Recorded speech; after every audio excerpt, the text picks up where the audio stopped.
ಸ್ನೇಹಿತರೆ, ಬೆಂಗಳೂರಿನ ಕಾರ್ಪೊರೇಷನ್ ಬಳಿ ಇರತಕ್ಕಂತಹ ದೇವಾಲಯ ಇದು. ದೇವಾಲಯದ ಹೆಸರು ಬಂದು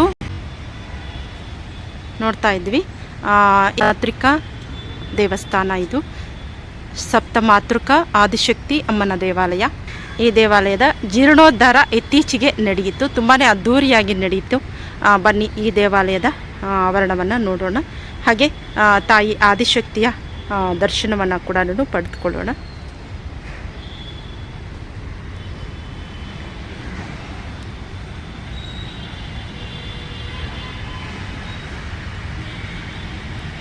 ಈ ಒಂದು ಆವರಣದಲ್ಲಿ ನಾವು ಹನುಮಂತನ ದರ್ಶನವನ್ನು ಪಡ್ಕೊಳ್ತೀವಿ.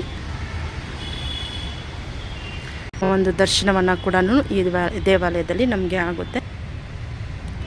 ಇನ್ನು ದೇವಾಲಯ ಇವತ್ತು ನಾನು ಸ್ವಲ್ಪ ಲೇಟ್ ಆಯಿತು ಬರೋದು, ಕಾರಣಕ್ಕೆ ದೇವಾಲಯ ಕ್ಲೋಸ್ ಆಗಿದೆ.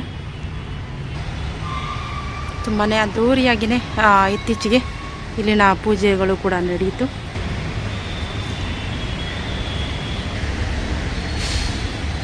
ಇದೇ ಜಾಗದಲ್ಲೇ ಹೋಮಗಳು ಕೂಡ ತುಂಬಾ ಅದ್ಧೂರಿಯಾಗಿ ನಡೆಯಿತು.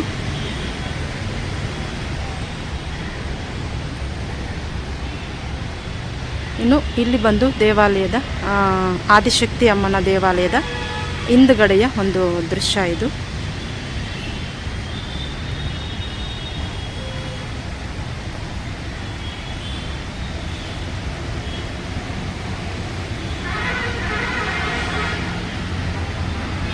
ನನಗಂತೂ ಇಲ್ಲಿಗೆ ಬಂದು ತುಂಬಾ ಖುಷಿ ಅನ್ನಿಸ್ತಾ ಇದೆ. ತಾಯಿಯ ಅನುಗ್ರಹದಿಂದ ನಾನು ಇಲ್ಲಿಗೆ ಬರೋದಕ್ಕೆ ಸಾಧ್ಯ ಆಯಿತು. ಇಷ್ಟು ದಿನ ಬರಬೇಕು ಅಂತ ನನಗೆ ತುಂಬ ಆಸೆ ಇತ್ತು, ಆದರೆ ಬರೋಕ್ಕಾಗಲಿಲ್ಲ. ಕಾರಣಾಂತರಗಳಿಂದ, ಕೆಲಸದ ಒತ್ತಡದಿಂದ ಬರೋಕ್ಕಾಗಲಿಲ್ಲ.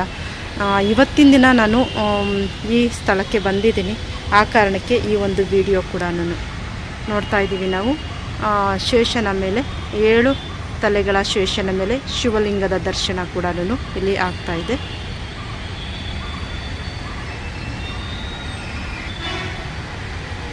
ಸಪ್ತ ಮಾತೃಕೆಗಳ ವಿಗ್ರಹಗಳನ್ನು ಕೂಡ ಇಲ್ಲಿ ಪ್ರತಿಷ್ಠಾಪನೆ ಮಾಡಿದ್ದಾರೆ.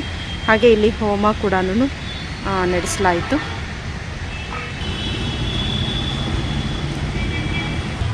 ಇನ್ನು ನಾವಿಲ್ಲಿ ಶನಿ ಮಹಾತ್ಮನ ದರ್ಶನವನ್ನು ಕೂಡ ಅದ್ಭುತವಾಗಿ ಪಡ್ಕೋಬಹುದು. ಇನ್ನಿಲ್ಲಿ ನವಗ್ರಹಗಳನ್ನು ಕೂಡ ಪ್ರತಿಷ್ಠಾಪನೆ ಮಾಡಿದ್ದಾರೆ.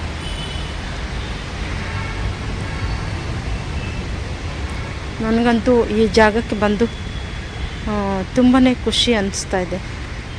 ಯಾಕೆಂದರೆ ನಾನಿಲ್ಲಿ ಬರಬೇಕು ಅಂತ ತುಂಬ ಆಸೆ ಇತ್ತು, ಆಗಲಿಲ್ಲ ಬರೋದಕ್ಕೆ ಪೂಜೆ ನಡೆಯುವಂತಹ ಸಂದರ್ಭದಲ್ಲಿ. ಆದರೆ ಇವತ್ತಿನ ತಾಯಿಯ ಅನುಗ್ರಹದಿಂದ ನಾನಿಲ್ಲಿಗೆ ಭೇಟಿ ಕೊಡುವಂತಹ ಒಂದು ಅವಕಾಶವನ್ನು ಕೂಡ ತಾಯಿ ಆದಿಶಕ್ತಿ ನನಗೆ ಕಲ್ಪಿಸಿಕೊಟ್ಟಿದ್ದಾಳೆ. ಅದಕ್ಕೆ ನಾನು ಆ ತಾಯಿಗೆ ಕೃತಜ್ಞಳಾಗಿರ್ತೇನೆ. ಸರ್ವಮಂಗಳ ಮಾಂಗಲ್ಯೆ ಶಿವೆ ಸರ್ವಾರ್ಥ ಸಾಧಿಕೆ ಶರಣ್ಯೆ ತ್ರಂಬಕೆ ಗೌರಿ ನಾರಾಯಣಿ ನಮೋಸ್ತುತೆ. ನೋಡಿದ್ರಲ್ಲ ಸ್ನೇಹಿತರೆ, ತುಂಬ ಒಂದು ಪಾಸಿಟಿವನ್ನು ಕೂಡ ನಾನು ಫೀಲ್ ಮಾಡ್ತಾ ಇದ್ದೀನಿ ಈ ಜಾಗದಲ್ಲಿ.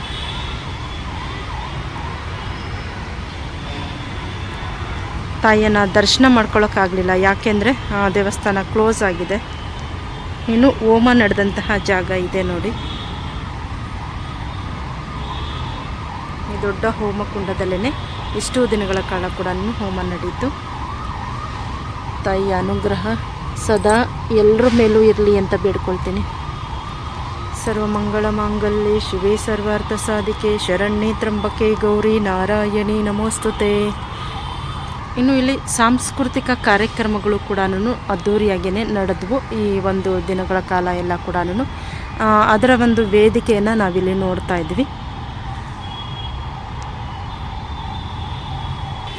ಇನ್ನು ವಿಶೇಷವಾಗಿ ನವಗ್ರಹಗಳ ಜೊತೆಗೆ ಸೂರ್ಯದೇವನ ದರ್ಶನವನ್ನು ಕೂಡ ನಾವು ಈ ದೇವಾಲಯದಲ್ಲಿ ಪಡ್ಕೋಬಹುದು.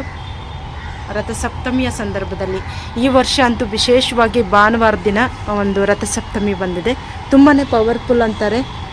ಹಾಗೆ ಇವತ್ತಿನ ದಿನ ಸೂರ್ಯ ತನ್ನ ಪಥವನ್ನು ಬದಲಾವಣೆ ಮಾಡ್ತಾನೆ ಅನ್ನೋದನ್ನು ಕೂಡ ನಾವು ಕೇಳಿದ್ವಿ.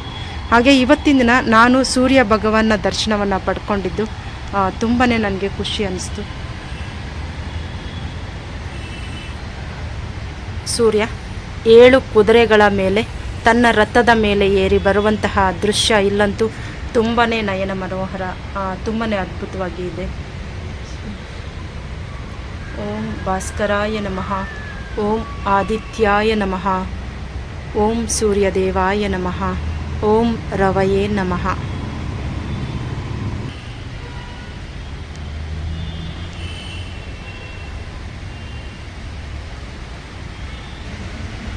ನವಗ್ರಹಗಳ ಜೊತೆಗೆ ಸೂರ್ಯದೇವ ರಥವೇರಿ ಬರುವಂತಹ ದೃಶ್ಯ ತುಂಬಾ ಅದ್ಭುತ, ಅತ್ಯದ್ಭುತ.